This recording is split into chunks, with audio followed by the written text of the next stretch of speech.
Kwanza karibu sana kwenye studio zetu bwana. Asante sana, nashukuru sana. Kwa majina wanakufahamu kama nani? Mimi naitwa kocha Dennis Zakaria Shemtoi.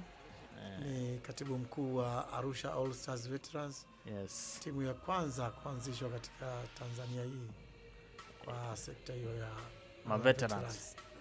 Ulivyoanza Dennis nikajua kitambi anakuja pale katika. Hapana. Yule ni kocha mwenzangu ambaye tumefanya naye course. Majina yanafanana ya mwanzo. Yeah. Umezungumzia ni timu ya kwanza kuwemo Arusha. Si ndio? Hapana, ni timu ya kwanza kuanzishwa Tanzania hii. Ya maveterans. Idea ilikujaje kwani? Na kabla idea nimeona kuna mashindano ya maveteran ambayo yanaendelea kama league. Yanaendelea Dar es Salaam niliendelea na sisi ni moja kati ya waanzilishi, kwa maana sio kucheza, kwa maana katika mtambuka ule kwenda kuanzisha hayo mashindano. Kuna rafiki yetu mmoja ambaye tulicheza naye mpira hapa Arusha, Ndovu, Bia na AFC, ni marehemu sasa hivi. Marehemu Suleiman Myesu. Ndio wazo lake la kwanza kuanzisha hiyo. Na mimi alinishirikisha kwa kiasi kikubwa sana. Lakini tatizo la Arusha, wachezaji wengi wa Arusha waliostaafu wengi ni watafutaji. Kwa hiyo huwezi kumtoa mchezaji kazini au kwenye biashara zake. Akaenda kazi za mpira, leo yuko Dar es Salaam, kesho yuko Moshi. Kwa hiyo vitu hivyo vilitushinda, tukapata idadi ndogo ya wachezaji, tukashindwa msimu huu kushiriki. Sawa, nimeuliza umesema nyinyi ndio mlikuwa ni watu wa kwanza kuanzisha timu za veterans. Idea ilikujaje? Idea ilikuja baada ya wachezaji, baada sisi kufikia umri ule wa kucheza, lakini bado tuna uwezo wa kucheza. Watokea kwamba sasa wachezaji wenye umri uliosogea mbele wasisajiliwe tena, wanakuja chipkizi. Tukaona bado tuna uwezo wa kucheza, basi tukajikusanya, tukaanza kucheza. Tunacheza na hao vijana, tunawafunga, tunafunga na umri unazidi kwenda, mwisho ndio tukabobea kwenye operation moja kwa moja, tukaisajili timu yetu kwa serikali. Kwa hiyo sisi tumesajiliwa rasmi na serikali kwa kupitia Baraza la Michezo. Okay. Ilikuwa ni mwaka gani hiyo? Mwaka 1993. Na moja kati ya nakumbuka wachache walianzisha alikuwepo Kitwana Manara ambaye ni babake mkubwa na Manara huyo Haji Manara. Mzee wetu anaitwa Rawlings Sabuni, marehemu Dunia Adonis, Ali Mtumwa, Mohamed Saidi Mgombani.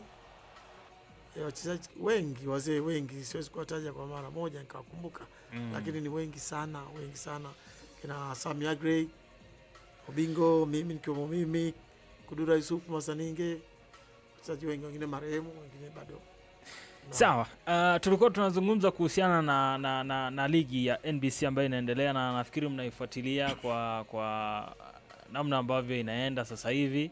Na tulikuwa tunazungumzia kuna watu wameshika daraja hapa. Sawa, na nafikiri tutakuja kuwazungumza kwa nyakati tofauti, lakini kidogo mwenendo wa ligi hii kabla hatujaja kuzungumza kwenye jambo lenu la ligi yenu ya veterans, lakini pia mashindano ambayo yatakuja kufanyika mwezi wa 6. Ligi kidogo ya NBC kwa msimu huu, watu wanasema kwamba ni ligi ambayo imekuwa bora zaidi, hata kwenye takwimu kwenye ligi mbalimbali barani Afrika tunatajwa kusogea pale. Nyinyi kama veterans, wachezaji wa zamani wa ligi hii, na mnaitazama, ni kweli imepanda au kuna kila namna inazungumzwa tu?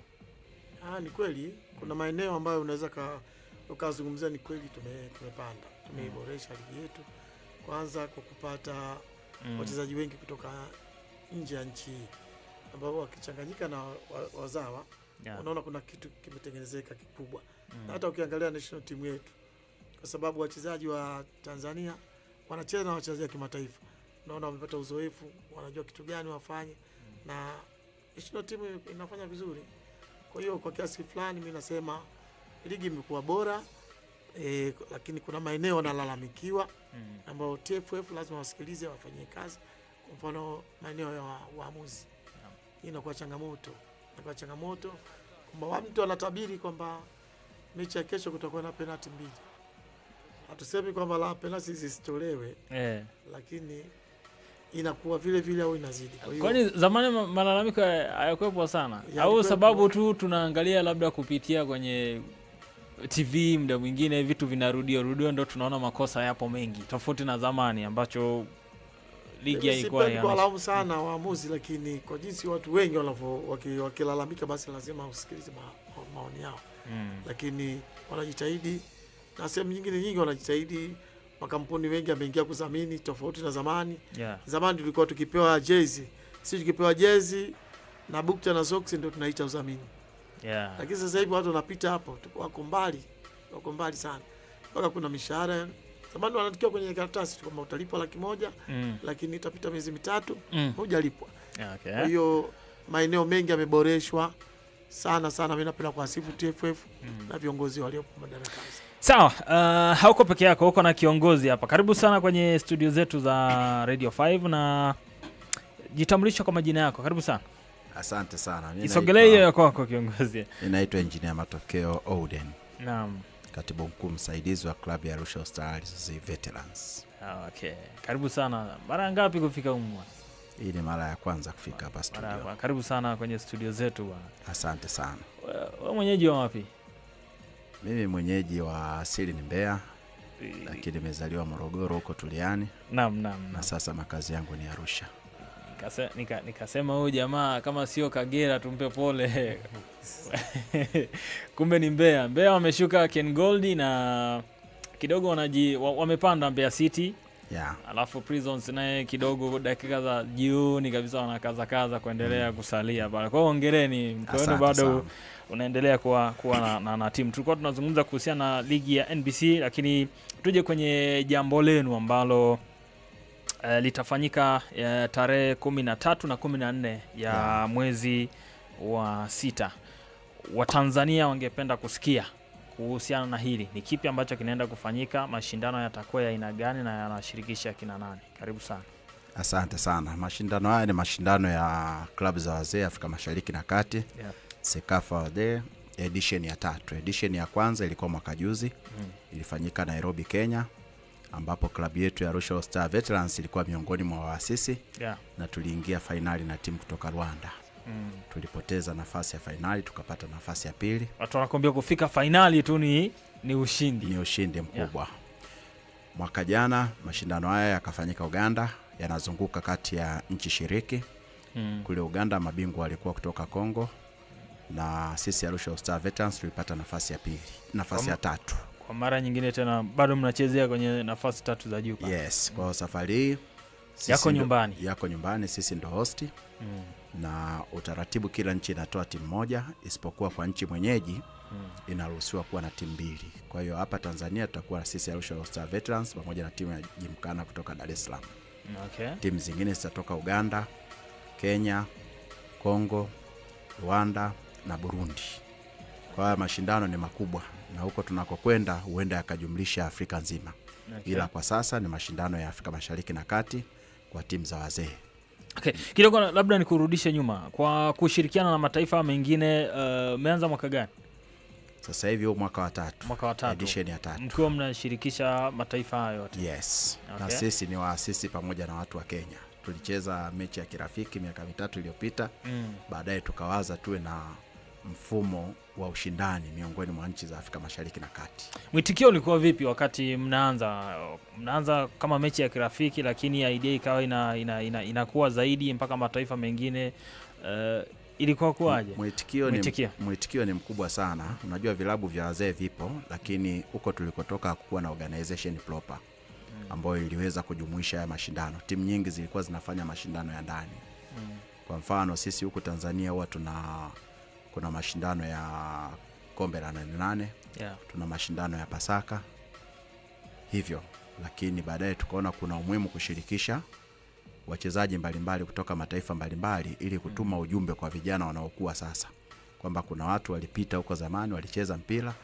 Kwa tunapeleka ujumbe kwamba vijana wa sasa wacheze zaidi, kwa sababu mpira wa sasa una maslahi kuliko huko tulikotoka. Mpira umekuwa ajira kubwa. Sawa, mnacheza kwa mfumo wa klabu kwa kusajili kama klabu zingine ambazo zilikuwa ligi kuu, mfano kama wachezaji mchanganyiko, au kila taifa tu yenu mnajigawa kabisa kwamba kama ni Watanzania pekee kwenye timu zenu?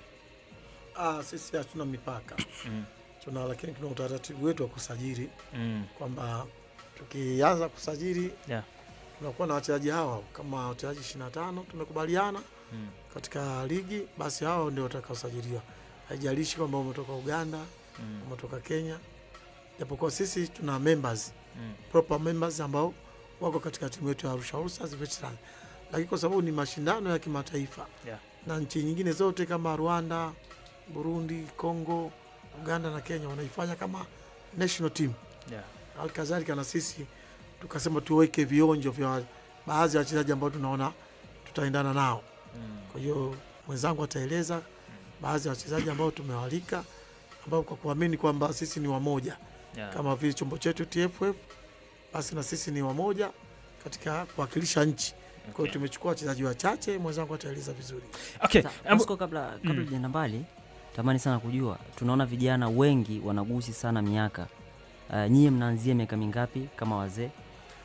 Kwenye mashindano yetu yanasema kwamba kanuni inasema mchezaji ataanzia miaka 35 plus. Maana ukifika 40 50 sio tatizo, lakini ukiwa 34 hata kama una miezi 9 labda mwezi mmoja umebakiza kwa kufika miaka hiyo hatutakuruhusu, lakini mpaka ufike 35 plus, yani siku lozaliwa jumlisha moja ndio tunauliza siku moja. Kuna kaka yangu Jerry Santo wa Kitiku, ni miongoni mwa wachezaji ambao nimekuwa nikiwafahamu kwenye kikosi cha Arusha Veterani, lakini na wasiwasi na kiwango chake. Yamkini mazoezi mnayofanya kwa muda gani wa siku, kwa sababu wengi wenu ni watumishi, mnafanya kazi kwenye mashirika, kwenye kampuni, kwenye taasisi, mnajipangaje katika kuhakikisha mnakuepo kwenye kiwango cha kuridhisha cha kimashindano? Hivyo huyu Jerry, kama Jerry mimi nikimuongelea na washaka sana na kazi yake, kwa sababu ya pilika za kizani kama hata dana anaweza kupiga siku hizi. Jerry Kitinku ni mchezaji wetu na anacheza nafasi ya nyuma, mpaka namba 4 anacheza, namba 5 anacheza, fullback zote anacheza. Yeye kama kazi yake ilivyo, yeye ni jeshi na ni jeshi kweli. Kwa hiyo ni mpinzani, mchezaji ukiwa uwanjani ukiwa mpinzani unaweza kucheza kwa kiwango kikubwa. Katika wachezaji mabeki ambao tunaamini Jerry anaweza. Kwa hiyo kila Jumapili tunakutana, lakini siku za katikati tunaambiana kwamba tufanye mazoezi, lakini sasa hivi tumeanzisha program siku ya Jumanne, Jumatano na Ijumaa tunafanya hivyo, lakini siku zinapozidi kwenda kukaribia mashindano tutakuwa tunafanya full sasa, kwa maana kwamba sasa tuwe na programu ambayo inaeleweka ya kuelekea kwenye mashindano. Sawa, alikuuliza hapa Mike kuhusiana na vijana wengi kwa kudanganya umri. Afrika imekuwa na changamoto ya hiyo kitu, kwamba kuna namna ambavyo issue ya umri imekuwa ikiwasumbua watu wengi. Kuta ndo amekuwa kwenye piki, alafu unaambiwa umri wake bwana mruhusu sijui, huwa wanadanganya sana umri. Si ndio hivyo bwana? Changamoto hii zamani ilikuwaje? Na mnafikiri kwa Afrika tunaweza tukatatua ile tatizo kwa njia ipi?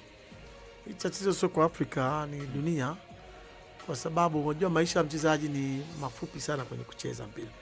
Ukifuatilia wachezaji waliocheza miaka mingi wamecheza miaka 10 na wanahesabika, mzee Kiminyio na Kitwana Manara wanafoji umri, kwa sababu hawezi kucheza zaidi ya miaka hiyo. Ikifika miaka mingi anaambiwa kwamba wewe tunakupa mkataba mwaka mmoja au wewe umeshakuwa mzee.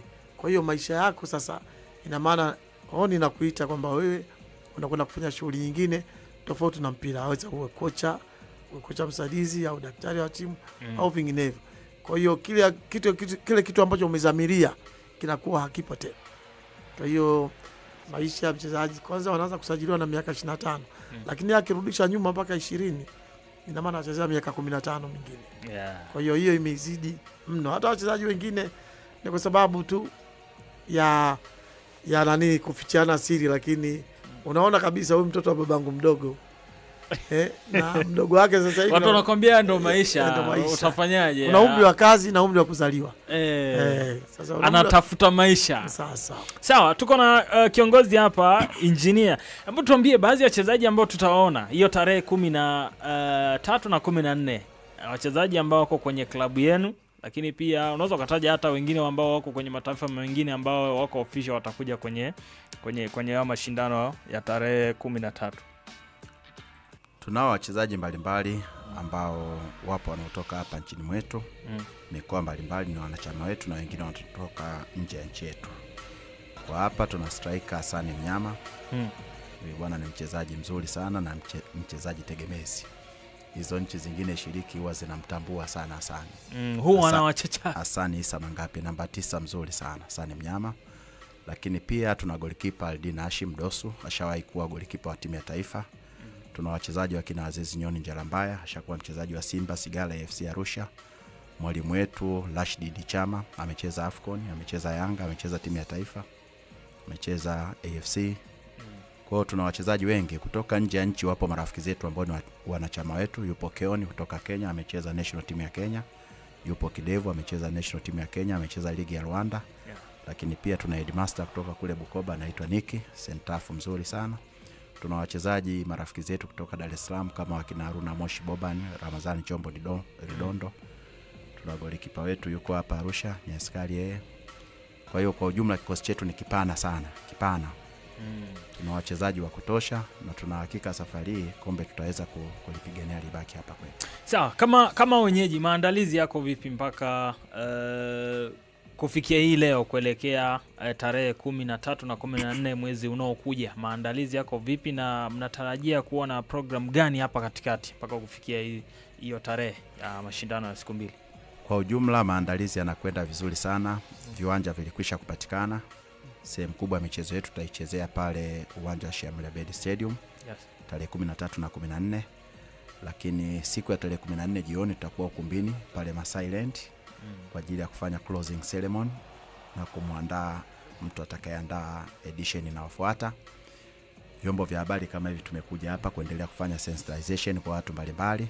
Vifaa vya michezo tumekwisha kununua na mazoezi yanaendelea kila siku ya Jumapili, na kwa sasa tumeanza utaratibu wa mazoezi katikati ya wiki, siku ya Jumanne, Jumatano na Alhamisi.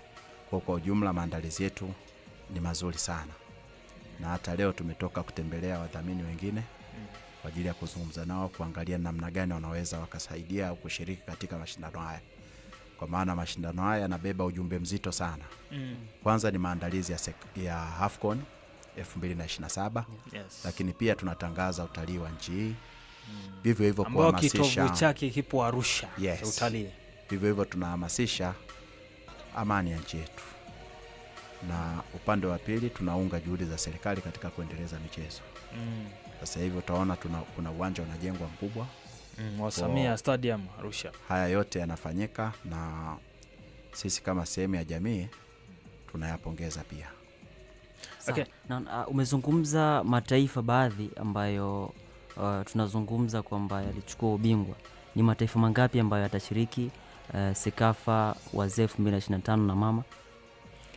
Sekafa wazee Juni 2025 inajumuisha Tanzania kama nchi mwenyeji. Ndio.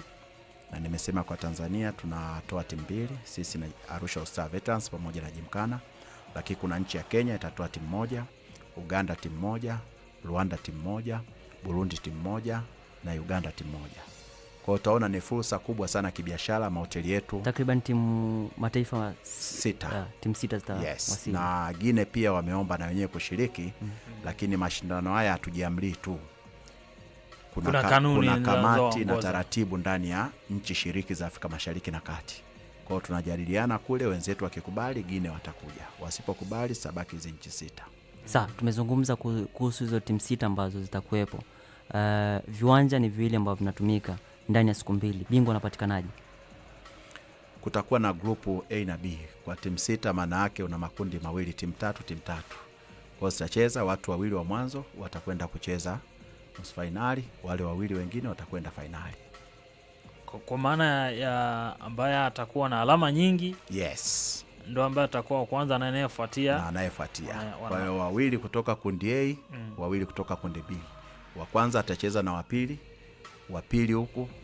Wa kwanza kundi B atacheza na wa pili kundi A. Kwa ina maana mashindano yatachezwa kwa siku 2. Kwa siku 2. Ambayo siku kwanza ni ndio utaratibu toka mashindano yameanzishwa. Hiki kitu kinafanyika kwa dakika huwa ni ngapi kwa kipindi? Dakika tunakubaliana kwenye vikao vyetu ni kati ya 30 mpaka 45 kwa kipindi kimoja. Na watu wanacheza, wanaenjoy. lakini pili tunaruhusu watu free, mnabadilishana vile mnavyoweza. Kumbuka ni mashindano ya wazee, Yeah. yanalenga interconnection between the countries, yanalenga mahusiano baina ya mtu mmoja mmoja, yanalenga kukuza biashara zetu, kufahamiana, kusaidiana, kupeleka ujuzi wa wachezaji wa zamani kwa vijana wanaokuwa sasa. Kwa sio tournament sana kama tunavyoshindana kule NBC, hapana. Sawa. Na kikubwa kingine naye ni mazoezi. Yeah. Na tumeona mkuu wa mkoa wa Arusha Paul Christian Makonda akiwa na sapoti harakati nyingi sana. Tumeona ilikopo ni Toyo zile ambazo zilienda kushiriki, ilikopo ni Subaru pia ikuwepo. Kwa namna ipi ambayo mnaweza mkamfikia na kuweza kusapoti michezo ya wazee? Hii michezo kwa ujumla huwezi kuifanya bila kushirikisha serikali, bila kushirikisha vyama vya michezo. La kwanza tulikwisha kutoa taarifa katika ofisi ya chama cha mpira cha wilaya. Vivyo hivyo tumetoa taarifa katika chama cha mpira cha mkoa RFA, na vivyo hivyo tunavyozungumza hivi leo tulikwenda kuomba appointment ya kuzungumza na mkuu wa mkoa. Tunaposema mashindano haya yanabeba ujumbe wa Sekafa, yanabeba ujumbe wa AFCON 2027, serikali haiwezi kuiweka kando. Ndio inaojenga uwanja, ndio inaotoa ulinzi, ndio inaofacilitate mambo mengi.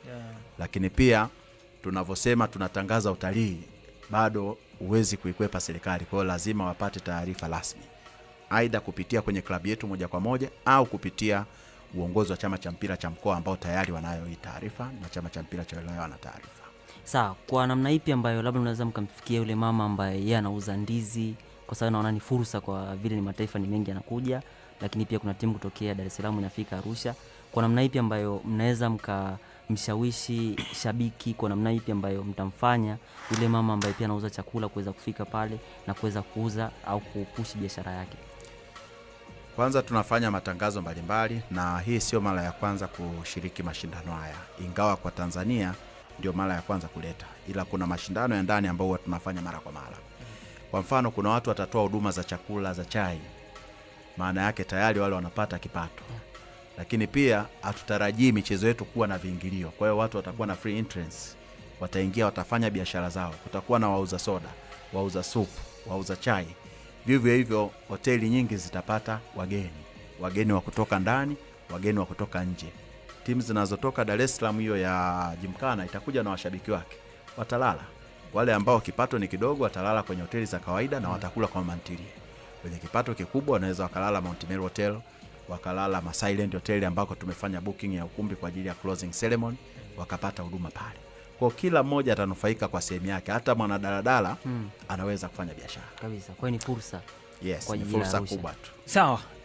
Kiongozi hapa, kila ambacho huwa kinafanyika huwa kuna changamoto zake pia. Unaweza kutuambia toka mmeanza kuandaa mashindano, changamoto ambazo labda zimekuwa zikijitokeza na mmezisolve vipi kwenye season hii?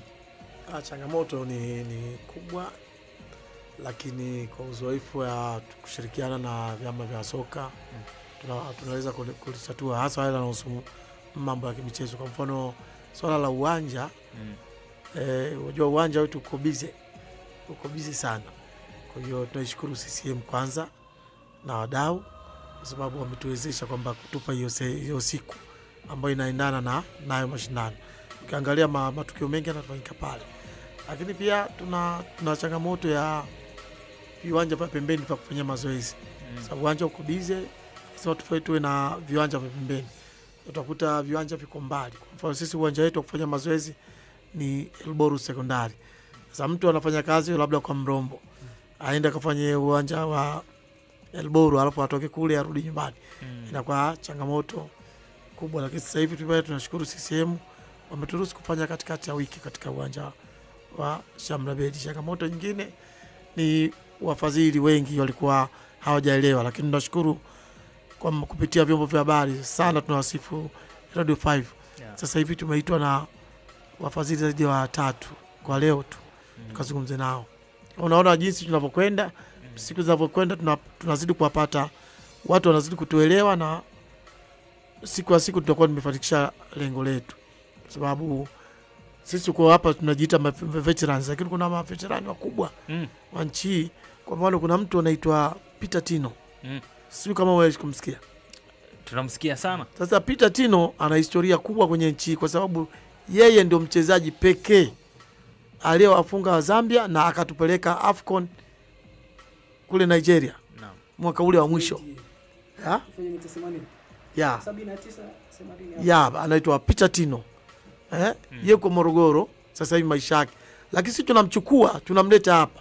Kwa hiyo wajukuu kama nyinyi mnakuja kumuona Pichatino. Sasa wangapi watasikia Pichatino anakuja Arusha na wasije kumuona? Lakini pia, kuna mchezaji alikuwa anavaa jezi namba 20, Rashid Idi Chama, ambaye ni kocha wetu sisi.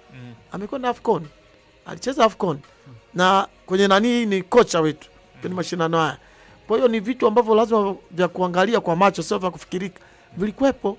Lakini tunafikiria pia kuwaita wengine ambao wameleta mafanikio nchi hii. Na mchezaji alikuwa anaitwa Omar Zimbwe. Hakika wa kombe linabaki hapo. Linabaki. Kuna mtu anaitwa Zame Mogera. Unajiamini? Kabisa. Ya, tunajamini 100%. Kwa sababu wao watu wenye mizizi yao ya mpira wanakuja. Tulipoenda Kampala, wao walituonyesha picha za wachezaji master wao. Na kweli tulikuwa tunawasikia, sisi tumeona wengine. Kwa hiyo sisi tulifarijika, lakini sisi tunataka kuwaleta live waje waone. Sawa, umenikumbusha kitu kimoja. Kila siku huwa tunazungumza hapa kwamba vijana wa sasa hivi kama hawana ule uzalendo kama ambavyo wenyewe mlikuwa nao kipindi hicho, yani hawajitumi sana. Tukienda kwenye mashindano wanatolewa mapema. Wengi wanasema labda wao wanashirikishwa na wakongwe kadhaa kuambatana na timu kwenda kuwapa motisha hivi na hivi. Lakini kingine kinachozungumzwa na nyie naye mnajitenga sana bwana. Mnasema bwana sisi tulikuwa tunacheza, hakuna hela, hakuna nini. Sasa hivi watu kuna kampuni kibao yanaweka fedha nyingi, mnawatenga kama mmewasusia hivi. Hili lina ukweli gani? Kiongozi. Kutengwa hawajatengwa. Pengine watu tu wanajitenga wenyewe. Kama utaki kuwa involved kwenye shughuli fulani, hakuna mtu atakaye kufuata. Fursa zinatafutwa. Kama hapa tumekuja tunatangaza, manake yoyote atakayependa kushirikiana na timu za veterans atatutafuta. Lakini kingine wanasema mamlaka, mfano kama shirikisho na wanaohusika labda kwenye timu za taifa, huwa washirikishi labda wakongwe kwa wingi kwenda kuwapa wa vijana motisha. Tunaona wawili watatu labda hawatoshi. Na ushiriki wenu kwenye kusupport vijana tofauti na nyie kufuatwa, huwa mnauoneshaje? Sisi binafsi vijana tunawasupport sana kwa namna nyingi sana. Hata siku chache zilizopita tulichukua watoto tuliwapeleka kwenye interview. Kuna watu walikuja kutoka Dar es Salaam wanafanya scouting ya vijana. Na hii ni karibuni mara ya pili. Huko nyuma tulichukua vijana wengine karibuni 10 tuliwapeleka Dar es Salaam wakashiriki mashindano kabisa. Kwa hiyo inategemea tu watu wako maeneo gani, lakini wakati mwingine haya mambo ni gharama. Kuwapata vijana wenye nguvu ya kiuchumi ni ngumu sana.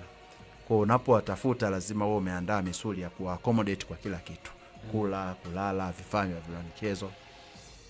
Japo kwa sasa mambo yanazidi kuwa bora zaidi. Na swala moja ambalo unajua wakati fulani nimesoma jana kwenye mtandao. Frank Lampard alikuwa anaongea na mchezaji wa Manchester United anaitwa Luke Shaw. Akawa anapiga na story kuhusiana na Tony Adams. Luke Shaw akamuuliza Tony Adams ni nani? Frank Lampard ikabidi aseme sasa ni wakati wangu staafu. Kama huyu bwana mdogo amfahamu Tony Adams, ni wakati wa mimi kustaafu na cheza na watoto wangu. Ni kitu gani kinaweza kikasababisha vijana wa hivi sasa kutambua malegendari, maveterani? Anaweza akawa anapishana na Pichatino sokoni, anaweza akawa anapishana na Pichatino popote pale.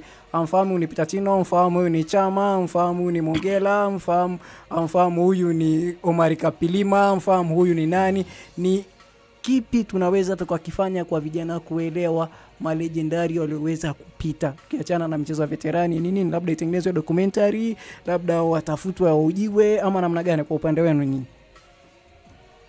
Binafsi nafikiri kwanza kila timu inapaswa kuorodhesha watu waliowahi kupita kwenye timu husika. Kwa mfano Mtibwa Sugar toka imeanza iorodheshe watu waliowahi kucheza Mtibwa Sugar. Simba iorodheshe wa kwake, Tukuyu Star iorodheshe wa kwake, Mbeya City iorodheshe wa kwake, AFC iorodheshe wa kwake, Simba iorodheshe wa kwake. Baadaye tutapata database ya wachezaji wote. Na inaweza sasa ikatengenezwa platform ya kwanza kuwakutanisha watu, aidha kupitia vyama vya mpira vya wilaya, vya mkoa. Baada ya hapo tunakwenda mpaka kitaifa. Na mwisho wa siku, kwa mfano mwaka jana kwenye championship, watu wa Pamba walikuja na wachezaji wao wa zamani wote. Waliwasafirisha wakina George Masatu, Fumo Felician, walikuja Arusha. Kwa kupitia platform za michezo pia wanaweza wakachukuliwa wachezaji wa zamani wakaingizwa kwenye viwanja vya mchezo. Kabla ya game wakasimamishwa, wakasalimia, wakatambulishwa. Maana zamani hakukuwa na YouTube huku kwetu, huwezi kuwaona kirahisi. Lakini wachezaji wa sasa, ukimtaka Clement Mzize unampata, ukimtaka Chama unampata, ukimtaka nani. Kwa kule zamani kupata historia za kina Mao Mkami, wakina Method Mogela, tuanzie kwenye vilabu vile vyenyewe husika vina orodha ya wachezaji waliopita huko. Ingawa wachezaji wengine wamecheza timu tofauti, sio mbaya kuwa na hiyo database. Sawa. Bado tuna muda wa kutosha kuanzia sasa hivi mpaka tarehe 13 na 14 mwezi wa 6. Kuna muda hapa tutazungumza mengi. Kiongozi, kama kuna chochote ambacho mnatamani Watanzania wakisikie kuhusiana na maandalizi ya mashindano ambayo yatafanyika kwa siku 2 ya Sekafa wazee 2025, Watanzania wanawasikiliza kwa sasa hivi, nikianzia kwa kiongozi hapa. Asante sana. La kwanza, tunatamani wafike kwenye viwanja vya michezo kuangalia maandalizi yetu ili waone tunafanya nini. Mashindano ya Sekafa sio jambo dogo, tunajumuisha nchi 6 na nchi mwenyeji ni timu 2 tu. Kwa hiyo watu wafike viwanjani, wafike Ilibolu siku ya Jumapili katikati ya wiki, wafike stadium pale katikati ya mji, waone tunafanya nini. Wanaweza wakapata ujumbe mzuri sana wa kujifunza, wakaona kumbe kuna watu waliwahi kucheza mpira. Na hii itapeleka ujumbe hata kwa watoto wadogo kuanza kwa train mapema kushiriki michezo, kwa sababu michezo ni ajira, michezo ni kila kitu kwa sasa hivi. Yes, lakini la pili tunatamani vyombo vya habari vifike viwanjani ili vitoe taarifa, vitume taarifa. Watu wengi zaidi wapate taarifa, ndio wataweza kushiriki. Ilo tunahakikishia tutalifanyia kazi. Kiongozi hapa, chochote ambacho unahisi ulitakiwa kukizungumza na sijakuuliza au wenzangu hawaja kuuliza? Kwanza ninashukuru sana Radio 5. Lakini ni kwa wito wangu, kwanza ni pia sitakuwa mchoyo wa fadhila kumtaja rais wetu Mama Samia.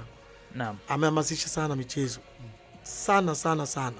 Mpaka goli la mama limepatikana. Sasa ile ni message kubwa sana kwa wachezaji. Hivi kwenu vipi? Hilo kwa mkoa naamini naye atatoa hiyo. Akitoa tunachukua kabla ya mechi kadhaa. Sasa tuna swala mmezungumza kwamba vijana wetu hawajui hawa mastaa na nini. Na hivyo sasa ndio nataka kuona huu ndio wakati wake sasa. Kwamba hao mastaa wanakuja, lakini wanakujaje? Lazima kuwe na wafadhili. Lazima kuwe na mikono ya watu ya kusaidia kwamba huyu mzee anaondoka kwake, sio kama mchezaji au ana uwezo, anaondoka kwake umwachie shilingi 2 ya nyumbani, umlete umlaze hoteli, aje angalie na wanavalisha uniform, wanapiga pale parade au hata wauguse na watoto. Sisi kule kwenye timu yetu ya Elbow tukifanya mazoezi, kuna watoto wa miaka 10, 12 wana kitengo chao wanacheza kule. Hao wachezaji wa ligi unawataja wewe, pia wanatamani kucheza na sisi. Kwa sisi tukicheza tukichoka nao wanaingia kwenye ligi. Kwa mimi nilikuwa ni uombe pia uongozi wa mkoa liangalia hao marejentali kwa kushirikiana na TFF, wanajua. Ndio watu wao waliocheza timu ya taifa waliwasaidia wengi kwa miaka mingi. Na mtaja mzee Zimbwe yuko pale Tanga, yupo mzee Bazili. Lakini kwa timu yetu, kwa sababu pia tunachukua combine, tulikuwa hatuna mawasiliano na watu wawili tulioingiza kwenye timu yetu, lakini ni wazuri kwenye kucheza. Mmoja anacheza timu ya Bunge na mmoja ni kiongozi wa Yanga. Nafikiri Rizwani Kikwete, kama mshamuona kucheza kwenye mabunge ya Afrika Mashariki. Tulimhitaji sana yule bwana kwa uchezaji wake. Na Engineer Hersi ni mchezaji mzuri sana. Wengi watakubaliana na mimi kwamba wakiingia pale kufanya kombani na Tanzania tunaweza, lakini jinsi ya kuwapata inakuwa ngumu. Kwa hiyo kwa kutumia mkoa na chama cha mpira na kama TFF tunaweza tukafanya hivyo, tukaipeperusha bendera yetu vizuri. Mimi napambana sana wazee wangu, kila mzee Kapera, kila mzee Kitwana Manara, kina Sande Manara waje hapa tuwaone. Lakini mkono wetu bado ni mfupi. Bana, Watanzania wamekusikia, wadau mbalimbali ambao wanafuatilia michezo wamewasikia kwa uzuri zaidi. Itambulishe kwa mara nyingine majina yako bwana, wakumbushe majina. Tuanzie hapa kiongozi, majina yako tena. Engineer nani? Mimi naitwa Engineer Matokeo Den, katibu mkuu msaidizi wa klabu ya Arusha Star Veterans, lakini pia ni mchezaji. Karibu sana studio kwa mara nyingine tena. Kiongozi Mimi hapa. naitwa Dennis Shemtoi, ni katibu mkuu wa Arusha All Stars, na pia ni mchezaji na nacheza winga kulia. Sawa, tunawashukuru sana. Basi kwa sekunde chache natamani sana kuangalia, tunajua Simba anaelekea kwenye hatua ya finali dhidi ya Berkane kule Morocco. Kipi ambacho nafikiri Simba wakifanya wanaweza kuondoka na matokeo ambayo yatakuwa ni mazuri? Ya, wanasafiri muda huu. Jambo la kwanza ambalo ni muhimu sana, waondokane na ushabiki wa klabu. Wajue wao wanakwenda kama taifa, kama nchi. Itasaidia sana kuwaunganisha washabiki wote katika taifa hili. Tukaacha ule usimba na uyanga. Kwa hilo ni jambo muhimu sana. Lakini watambue pia kufika finali sio kazi nyepesi. Tayari Simba ni timu kubwa, inafahamika kila sehemu, ubora wake, uimara wake unafahamika. Kufika finali unaweza ukakaa zaidi ya miaka 40 usiione finali. Kwa waende wakajua na kwenda kuwakilisha taifa na sio kuiwakilisha Simba kama Simba. Sawa. Hatuchezi ndo kitu ambacho sasa hivi kinazungumzwa sana. Dabi ya Kariakoo. Unafikiri labda kipi kifanyike pia tuione kichezwa, au unafikiri uongozi mzima, bodi ya ligi na wengine wote, kipi kifanye ili tuhakikishe tunaona dabi inachezwa? Na mimi kwanza siamini kama hiyo mechi haitachezwa. Naamini ni mambo ya siasa. Amongo kidogo nikukatisha. Wewe shabiki wa timu gani kwenye hizo mbili? Kwa sababu ni mwalimu. Mimi ni mwalimu wa mchezo, lakini wengi wanaona mimi niko Coastal. Ni kweli? Uko? Ni Coastal Union. Coastal Union. Kwa hao wawili haupo. Tumekulia pale. Kwa hiyo tumampenzi sana na Coastal. Wengi wanaangalia Coast na Simba. Lakini sioni kama kuna nani. Basi imekwisha. Hebu tuambie kwa ile ambalo linaendelea. Wewe kama mkongwe ulitazamaje, na ushauri wako labda kwa mamlaka au kwenye hizi timu zetu hizi? Unajua kila kitu kinaamuliwa na viongozi. Kiongozi akitamka baya litakuwa baya. Akitamka zuri litakuwa. Wale wangekaa tu mezani. Kwa sasa wale wa kizazi cha mpira kinachokuja na kilichopo sasa hivi. Wanategemea sasa. Yaani hatima ya wale watoto tunawafundisha kwenye academy na nini, wanategemea sasa. Sasa tukiharibu sisi, hawa wanakuata. Kwa hiyo ushauri wangu ni kwamba kila mtu hamna asiyokosea. Kila mtu, Yanga wanasema kwamba tumekosewa. Simba na wanasema tulikosewa. TFF wanasema wale TFF ndio wamesababisha. Sasa yote haya kila mtu kakosea, basi turudi mezani. Siku bado zipo. Kwenye meza ndio hivyo. Mmoja anasema haamini mamlaka zilizopo, hatukai nao, na wao ndio ambao wanapanga kila kitu. Wewe unahisi pale hii mbungi inaishaje pale katikati? Yule ni baba tu, kwa wote ni baba. Lazima tumsikilize zaidi. Na yeye baba anasikilizwa huko Afrika, anasikilizwa na duniani. Sasa usipomwonyesha mamlaka, hamna mamlaka nyingine. Kwa kweli hata sisi hapa mkoani timu yetu ya AFC ilishuka. Kwa sababu hizo tu tulishindwa kwenda, kanuni ikatushusha. AFC akushushwa kwa nani? Kanuni. Lakini tumeshindwa kwenda, na kanuni nasema usipoenda kwenye kituo unashushwa moja kwa moja mpaka daraja la chini. Kwa hiyo tukawa watu wa Arusha hatuna jinsi. Paka leo hatuna timu. Mbuni sasa hivi na timu hiyo wanajikongoja, lakini wanaishia katikati. Kila nasema muktabari wa nani pia tutafanya hilo. Siku tutafanya kukutumia mashindano haya ya Sekafa. Nafikiri waandishi wa habari ni kitu moja muhimu sana. Tukutane na wadau, tukutane na wakongwe, na hao walicheza national team pia wanakuja Arusha tupate timu kabla ya AFCON. Nakumbuka pia wakati Maximilian aliozungumza akasema kwamba watanunua timu katika jiji la Arusha, kuwe na timu, lakini mpaka sasa hivi hatujaona wanunua timu, si ndio uongozi wa serikali.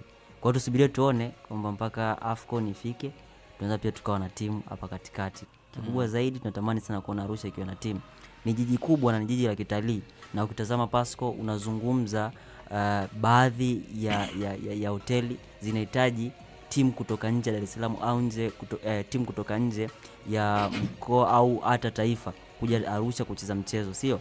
Na wanatamani sana itokee iko kitu, sababu viwanja vimekuwa ni vingi. Kutazama kiwanja ambacho kinajengwa Arusha, lakini pia kuna kiwanja cha Sheikh Amri Abeid, lakini pia kuna kiwanja cha General Taya ambacho inasemekana kinakuja kuboreshwa ili kuwa ni kiwanja cha mazoezi kwa ajili ya AFCON 2027. Kwa hiyo inabidi pia tuwe na timu Arusha. Hivi viwanja nani atavitumia? Je, tutaendelea kuvitazama viwanja vikitumika kwa ajili ya siasa au kwa ajili ya kitu gani. Sawa. Bana, kwa kumalizia, labda kuna mawasiliano kama kuna watu ambao watawahitaji wadau mbalimbali kusupporti, kuulizia namna ambavyo mashindano yatafanyika, kama kuna mawasiliano mkawapatia tu wage. Mimi kabla ya mawasiliano labda niongezee kitu alichokisema kaka pale. Timu zipo TMA na Mbuni pamoja ni timu za jeshi, namna ya kushirikiana nazo tunashirikiana nazo sana, na mimi ni declare interest, ni mjumbe wa kamati tendaji ya chama cha mpira cha mkoa RFA. Lakini pili, tuna timu ambayo sasa hivi imepanda, timu ya chuo cha uhasibu imepanda pamoja na timu nyingine ya kanda hii kutoka pale hapa Mombo, timu ya misitu. Kwa hiyo tayari kuna mapambano mengi ya kuhakikisha tunakuwa na timu nyingi zaidi. Kwamba ikitokea hizo timu zetu bado tunakwama kusogea mbele, of course hatuko nafasi mbaya sana. Timu hii iko juu. Inawezekana tukiongeza ushirikiano mkubwa tukasogea. Lakini tayari kuna timu ya chuo cha uhasibu ambayo imepata ushirikiano wa kutosha kutoka kwenye vyama vyote vya mpira wa mguu, wadau mbalimbali, na sasa hivi imepanda. Kwa hiyo imekwenda hatua moja mbele. Mikakati na mipango mingi inafanywa kwa sababu viongozi pia wanajua.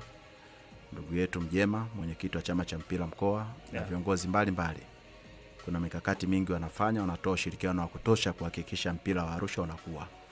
Swala la kupata ujenzi wa uwanja wa mpira wa kisasa sio swala jepesi. Maana yake kuna kitu kinafanyika. Pamoja watu wengi wanapima utendaji kwa kuona una team Super League. Lakini mpira ni zaidi ya kuwa na team Super League. Unakuza watoto kwa kiwango gani? Unakuza michezo mashuleni kwa kiwango gani? Unafanya michezo ya vijana kwa kiwango gani? Nina hakika tutafika. Natamani sana Weekend Sport tuwapate pasi kwa sababu tuna muda mrefu wa kuzungumza. Nakumbuka pale chini ya mti wanakuambia ukitaka ujue mpira unazungumzwa au siasa za mpira ziko wapi, elekea pale chini ya mti stadium. Wanasema Arusha kinachotufelisha zaidi ni siasa za mpira. Yaani watu wanaingia ni timu kwa mfano Mbuni baada ya kufanya vizuri katika msimu wake ule wa kwanza, kuna baadhi ya watu walijitokeza pale, bana mimi hii ni timu yangu. Ile sio Arusha City wale walikuwa wanapanda kipindi kile ambacho anachukuliwa mzee wetu Minziro, anakuja anafanya kazi, baadaye anakuja anaondoka, na tumekuwa tukijua Minziro ni miongoni mwa makocha ambao wanafanya vizuri sana kuipandisha timu katika ligi kuu ya Tanzania bara. Siasa hizi natamani sana kuzizungumza.